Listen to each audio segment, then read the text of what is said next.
Hi guys, welcome back to another tutorial video. So in today's video, I'll show you how to cancel your OnlyFans membership. So if you want to stop your subscription and avoid future charges, just follow along. First, open your browser and then go to the official OnlyFans website. After that, log into your account using your email, username and password. Next, go to your profile by clicking on your profile icon in the top corner.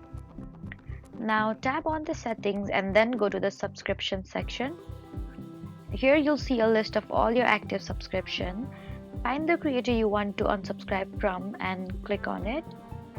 Then select the option cancel subscription or turn off auto renew. Confirm your choice when prompted. Once you do that, your subscription will stop renewing and you won't be charged again for the next billing cycle. You'll still be able to access the content until the current subscription period ends. So that's how you cancel an OnlyFans membership easily. Don't forget to like, comment, and subscribe for more helpful tutorials. Thank you for watching.